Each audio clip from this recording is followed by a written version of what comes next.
Good morning बच्चों। आज हम आपको अध्याय 7 जयशंकर प्रसाद जी द्वारा रचित पुनर्मिलन पढ़ाएंगे। पुनर्मिलन यह कामायनी महाकाव्य के निर्वेद सर्ग से उद्धृत है। इसमें मनु गर्भवती श्रद्धा से रूठकर सारस्वत प्रदेश चले गए हैं, जहाँ की रानी ईड़ा थी। मनु ने ईड़ा के साथ बलात्कार किया, जिससे जनता उनके विरुद्ध हो गई और मनु से युद्ध किया। इस संघर्ष में मनु घायल हो गए। श्रद्धा ने घायल मनु को स्वप्न में देखा और वह मनु को खोजने के लिए निकल पड़ी। उसे रात्रि में मनु युद्ध क्षेत्र में घायल अवस्था में पड़े मिले। वह पश्चाताप करती हुई कहती है कि मनु को अपनत्व एवं प्यार के लम्हे नहीं दे सकी, जिसकी कामना वे करते थे। श्रद्धा के साथ कम उम्र का बालक मानव, जो कि मनु की संतान है, ईड़ा ने थकी हुई श्रद्धा को जब देखा तब उसका हृदय करुणा से भर गया और वह उससे पूछने लगी कि तुम दोनों की यह हालत क्यों हुई है। वह ईड़ा की सहानुभूति पाकर वहाँ रुक गई। श्रद्धा ईड़ा के साथ उस स्थान पर पहुँची जहाँ पर धुनी जल रही थी। श्रद्धा ने वहाँ घायल मनु को देखा। श्रद्धा उनसे कुशल प्रश्न करने लगी, मानव का परिचय दिया। मनु के साथ प्रेमपूर्ण स्व एवं व्यवहार से मनु चैतन्य हो गए। उस समय श्रद्धा और मनु दोनों की आंखों से पश्चाताप के आंसू निकल पड़े। मानव ने पिता को प्यासा देखकर उन्हें जल पिलाया और इस प्रकार से यह एक छोटा सा सुखी परिवार बन गया। चौंक उठी अपने विचार से कुछ दूरागत ध्वनि सुनती। इस निस्तब्ध निशा में कोई चली आ रही है कहती, अरे बता दो मुझे दया कर, कहाँ प्रवासी है मेरा, उसी बावले से मिलने को डाल रही हूँ मैं फेरा। प्रस्तुत पद्य का अवतरण हमारी पाठ्यपुस्तक काव्य खंड में कामायनी महाकाव्य के निर्वेद सर्ग से संकलित पुनर्मिलन शीर्षक से उद्धृत है। इसके रचयिता छायावादी कवि जयशंकर प्रसाद जी हैं। प्रसंग, मनु श्रद्धा से रूठकर सारस्वत नगर चले गए थे और वहाँ संघर्ष में घायल हो गए। श्रद्धा ने उनकी इस स्थिति को स्वप्न में देखा और मनु को ढूंढने के लिए निकल पड़ी। मनु को खोजती हुई श्रद्धा की विकल दशा का चित्रण इन पंक्तियों में किया गया है। जब ईड़ा अपने मधुर भविष्य की कल्पनाओं में खोई हुई थी, तभी यकायक दूर से आने वाली आवाज़ को सुनकर चौंक गई। उसने देखा उस नीरव रात्रि में कोई स्त्री यह कहती हुई चली आ रही थी, अरे दया करके कोई मुझे ये तो बता दो कि मेरा परदेसी पति मनु, जो मुझसे रूठ कर चला आया है, कहाँ है। उसी पगले से मिलने के लिए मैं इधर उधर भटक रही हूँ। काव्यगत सौंदर्य। यहाँ विरहिणी श्रद्धा का मनु के प्रति अगाध प्रेम व्यक्त हुआ है। ईड़ा को भविष्य की सुखद कल्पनाओं में डूबा हुआ दिखाया गया है। उधर श्रद्धा भी विरह व्यथा से पीड़ित है। इस प्रकार एक ही समय में मन की विभिन्न मनोदशाओं का तुलनात्मक चित्र उपस्थित किया गया है। भाषा शुद्ध साहित्यिक खड़ी बोली, शैली विचारात्मक भावात्मक एवं प्रबंध, छंद 16 और 14 मात्राओं का मात्रिक छंद, रस श्रृंगार, गुण प्रसाद, अलंकार, अनुप्रास एवं उपमा।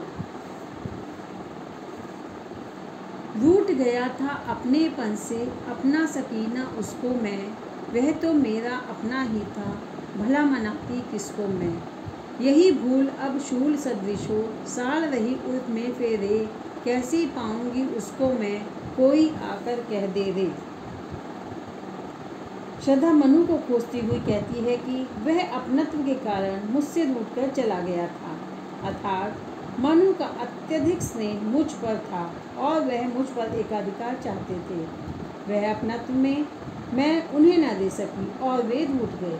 वह प्रिय तो मेरा अपना ही था, उसमें मुझे कोई भेद ही न था, तो भला मैं किसे मनाती? क्या कभी कोई अपने को भी मनाया जाता है?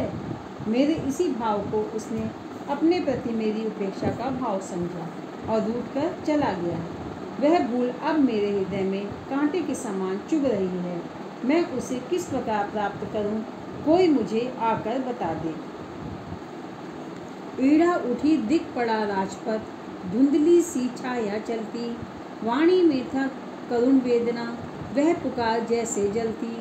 शिथिल शरीर वसन विशृंखल, कबरी अधिक अधीर खुली, छिन्न पत्र मकरंद लुटी सी, क्यों मुरझाई हुई कली।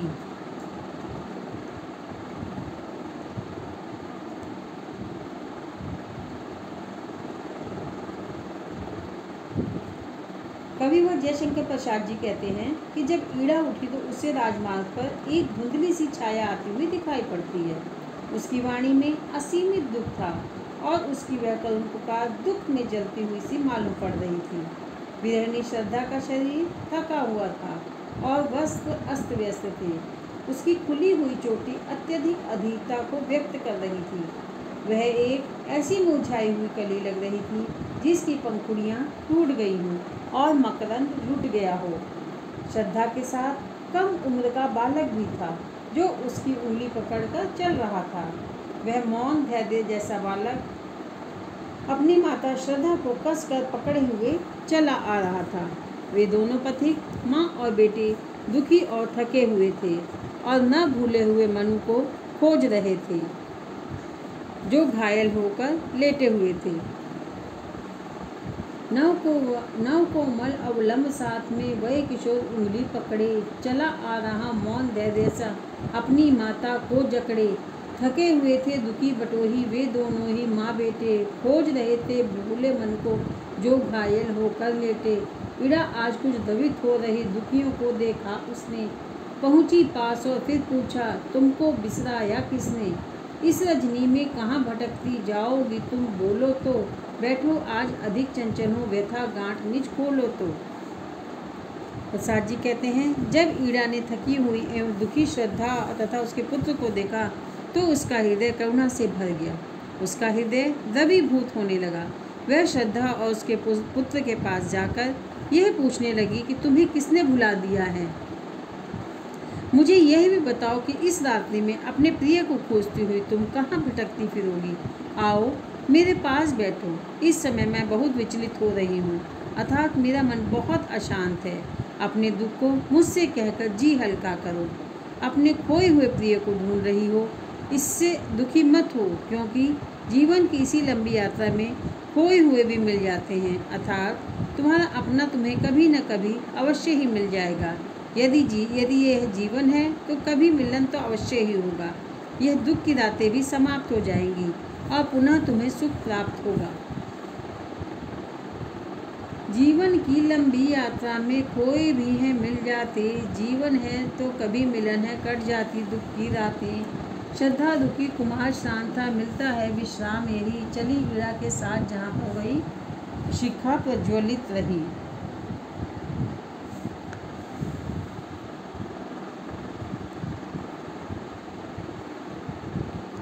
जब ईड़ा ने श्रद्धा को दुखी देखकर धैर्य बंधाया तो श्रद्धा वहीं रुक गई। उस समय कुमार श्रद्धा का पुत्र जो बहुत थक चुका था, उन दोनों ने को वहाँ विश्राम मिल रहा था। इसके बाद श्रद्धा ईड़ा के साथ उस स्थान पर पहुँची जहाँ पर यज्ञ वेदी में अग्नि ज्वाला जल रही थी। सहसा धधकी वेदी ज्वाला मंडप आलोकित करती, कामायनी देख पाई कुछ, पहुँची उस तक डग भरती। और वही मनु, घायल सचमुच तो क्या सच्चा स्वप्न रहा? आह प्राण प्रिय यह क्या तुमियो, भुला हृदय बन नीर बहा। यकायक जब अचानक ही वेदी में अग्नि ज्वाला धधक कर जलने लगी, जिससे वेदी की मंडप प्रकाशित हो गया। तभी उस प्रकाश में श्रद्धा ने कुछ देखा और उसके पास तेजी से पहुंच गई। यज्ञ वेदी की धधकती हुई ज्वाला के प्रकाश में श्रद्धा ने देखी कि वहाँ पर सचमुच घायल मनु पड़े हुए हैं। वह सोचने लगी, क्या मेरा स्वप्न सत्य निकला? क्योंकि मैं उन्हें स्वप्न में घायल अवस्था में ही देखा था। वह वेदनापूर्ण शब्दों में कह उठी, अरे प्रिय, यह तुम्हें क्या हुआ? पीड़ा चकित श्रद्धा आ बैठी। वह थी मनु को सहलाती, अनुलेपन सा मधुर स्पर्श था, व्यथा भला क्यों रह जाती।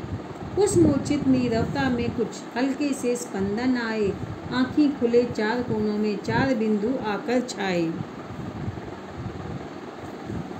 जब